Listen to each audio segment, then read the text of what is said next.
नमस्कार दोस्तों आज मैं आप सभी के सामने कोई साधारण बात करने नहीं आया हूं। मैं आज उन लाखों ईपीएस 95 पेंशनरों की तरफ से एक सवाल लेकर खड़ा हूं। क्या इस देश में बुजुर्ग होना गुनाह है?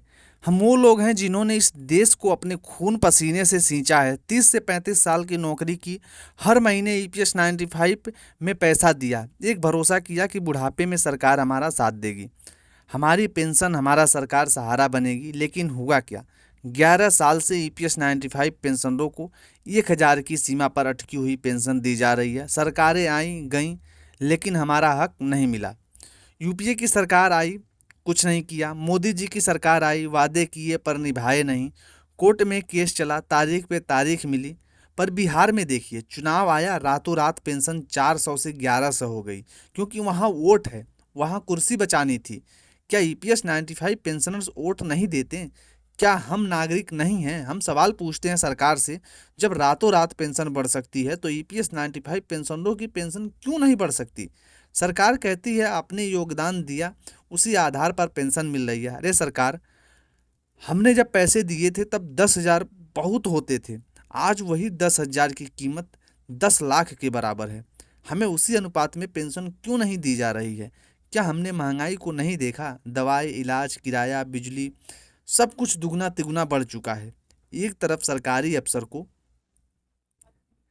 80,000 की पेंशन लेते हैं, दूसरी तरफ ईपीएस 95 पेंशनर्स जो बिजली में, घर में काम किए, फैक्ट्री, रेलवे, खदानों में काम करते हैं, दम घोटने वाले हालात में काम करके आया है, उसे 1,000 भी नहीं मिलता।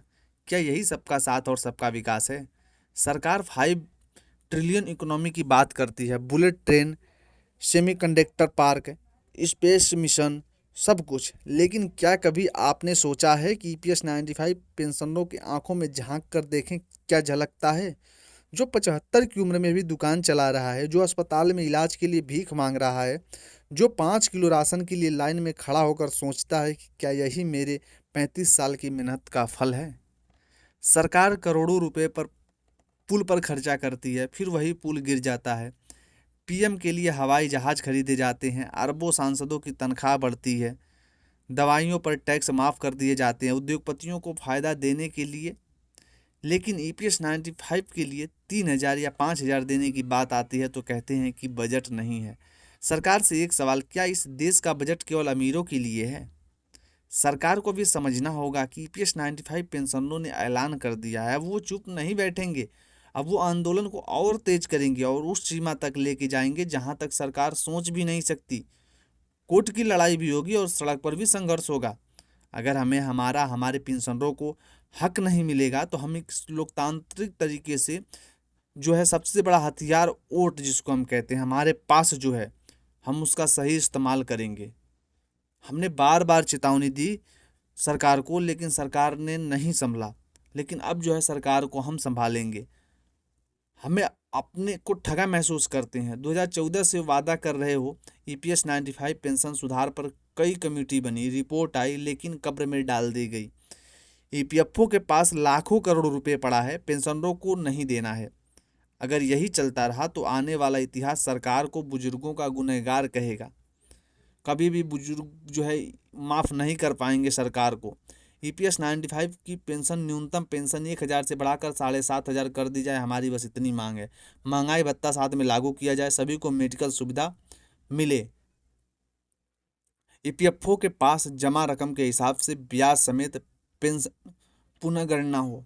अब ये आंदोलन जो है रुकेगा नहीं। जो 4 और 5 तारीख को आंदोलन हमने फाइनल किया है, ये अब रुकने वाला नहीं है। ये इनकलाब नहीं थमेगा जब तक ईपीएस 95 पेंशनरों को न्याय नहीं मिल जाता। हम बोलते रहेंगे, लड़ते रहेंगे और सरकार की नींद उड़ाते भी रहेंगे। इसलिए सरकार को अब समझना होगा कि सरकार को होश में आना होगा और सरकार क्या करना चाहती है सरकार को स्पष्ट करना होगा। क्योंकि सरकार ने ईपीएस 95 पेंशनरों का मजाक बना करके रख दिया है। ईपीएस 95 पेंशनरों की गलती क्या थी? बेटा अब दवा नहीं आती इतने में, कांपते हुए कहा जाता है। राशन का, चावल का बहुत दिनों तक नहीं चलता। शरीर भी जवाब देने लगा है, पर सरकार क्यों उन्हें वोट चाहिए, हमारी लाशें नहीं? 2014 से वादा कर रहे हो कि ईपीएस 95 पेंशन बढ़ाएंगे। क्या हमें सिर्फ चुनाव से पहले याद किया जाता है? क्या हमारी पीड़ा केवल भाषणों में दिखाई देती है, उसके बाद भुला देना रहता है? जब बिहार में चुनाव आता है तो पेंशन बढ़ जाती है, और जब वही चुनाव जो है अन्य राज्यों में जाता है तो अन्य राज्यों में स्कीमें बढ़ जाती हैं, लेकिन वही पैसा जो है ईपीएस 95 पेंशनरों के लिए नहीं खर्चा कर सकते। फिर हमारे लिए 11 सालों से पेंशन क्यों नहीं बढ़ाई गई, हम सवाल सरकार से करते हैं। क्या ईपीएस 95 पेंशनर इस देश के नागरिक नहीं हैं? जब पति की मौत हुई तब 1,000 रुपये मिले। अब मैं अकेली हूँ, बेटा बाहर है और खुद का इलाज भी नहीं कर सकती। सरकार के मंत्री कह रहे हैं